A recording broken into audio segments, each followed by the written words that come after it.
Hey everybody, welcome back to World of Tanks with Hachiman, and I'm bringing you the road to the T-55A SPG 12, the Striker.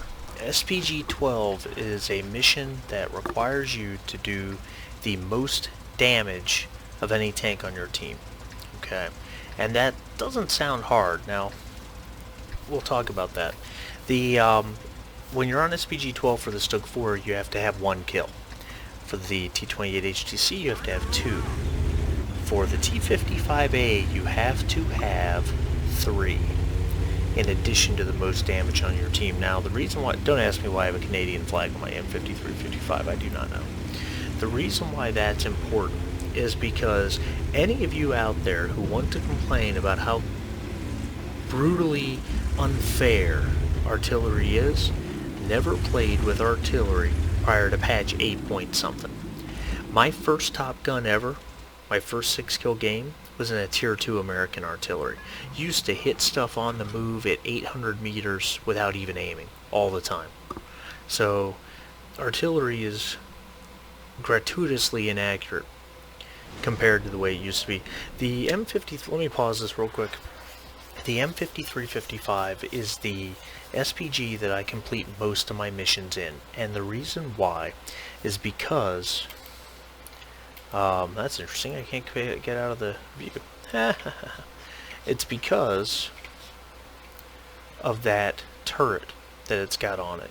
It gives it a very wide field of fire. You can see here on my mini-map it stretches from here to there, which is a really wide area. It covers most of the map when you get further out. So you don't have to traverse your tracks as much with this machine, which causes terrible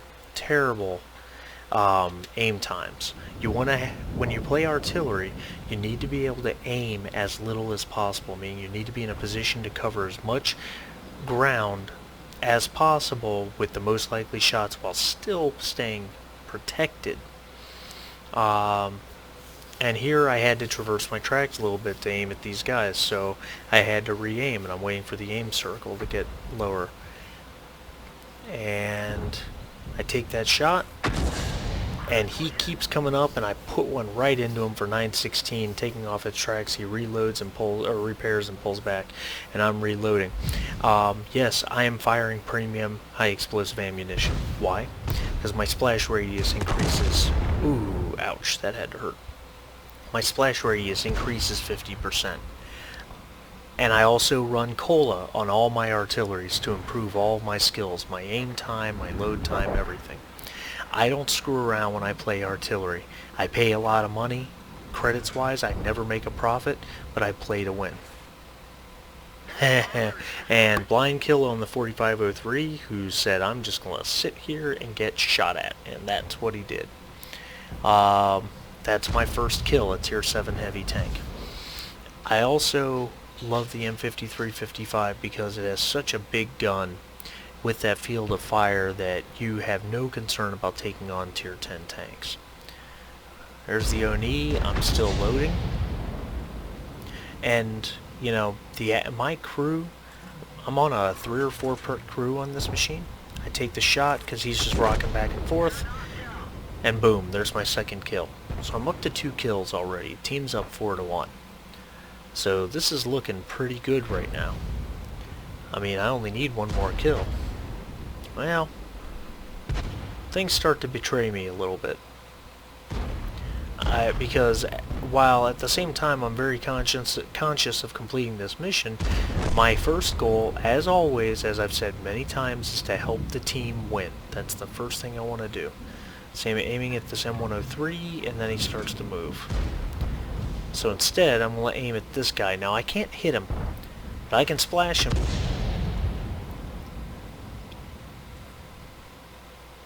And then the Lorraine finishes him off. My shot hit right where it was supposed to hit. I definitely picked up some splash damage on that guy. In fact, in the post-game stats, I think it's 700 or 800. But the enemy team's pushing the city. They're pushing it kind of hard because I feel like they think their left flank is down. Alright, we just lost an IS-6. Enemy T-54 is retreating. Our M103 really kind of pushed into the heart of the enemy tanks. but he's doing okay. I missed that shot, but picked up some damage for 840.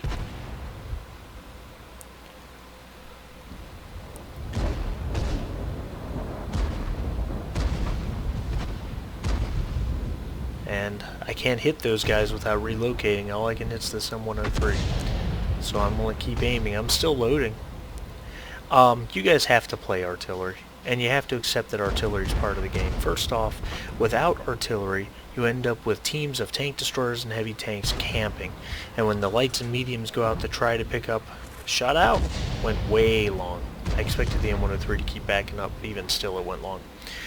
When the light and medium tanks go out to find the enemy, they just get murdered by tank destroyers.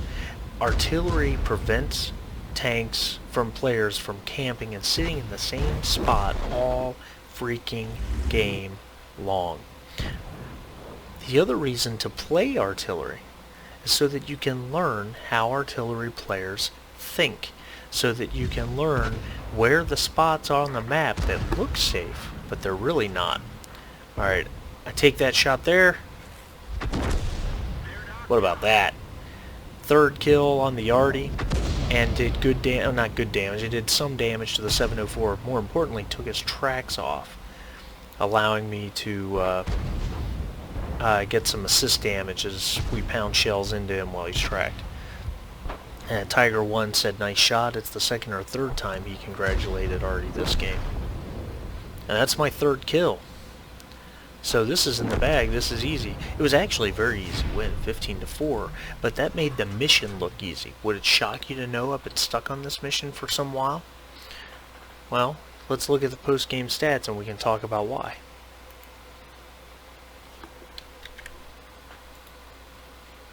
So you see here, I've sorted by damage done, and yes, I was number 1 on the team in damage with 3,131. Despite as accurate and brutal as it looked like I was that game, the T-34-3 on my team was only 109 damage behind me. That's it. So you may think this video proves that Arty's OP, but it really doesn't, okay, because this was apparently a very strong game. I completed a mission. However, the damage was just not as incredible as you might have thought. And this is a game where almost every shot went where it was supposed to. You have games in artillery these days where every shot you fire goes nowhere near. Most of the games you play these days, your team doesn't even protect its artillery, which is stupid. Okay, guys, understand that right away. The artillery piece is the SPG is the only unit in the game that can do 10 times its hit points and damage. No one else can do that. No heavy tank, no tank destroyer, nobody. Okay, an SPG can do it. It's a low hit point investment for your team that can yield big dividends. Could I have done this on other tanks? Possibly. The M44 is a good one. It certainly could have gotten the kills, but getting the most damage in M44 if you get into a tier 7 or 8 game is going to be hard to do. The T-34-3, as a side note on my team, he only got a first class. He didn't even make ace with a 1279 base XP, and you can see I only came in, if you sort it by XP, I only came in second on the team. So, you know, you can say I paid to win in my M53-55, and maybe I do, firing all premium high explosive, and by buying cola. But you know what? Anyone who played SPGs 2 years ago knows that SPGs are just nowhere near what they used to be. They're nowhere near the threat they used to be in the game. And when I play an SPG, I need to know that every shot I fire has an effect, because it's going to be 30 to 40 seconds before I fire again. Okay. Every shot I fire has to help the team win. It's the only machine I load exclusively premium ammo on. So, take that for what you will. I hope you guys liked the video. I hope you'll subscribe. It certainly showed you a way to complete this mission, and which is one of the things people have been asking for, and I hope you'll share this video with all your friends. Thanks, guys. We'll see you next time.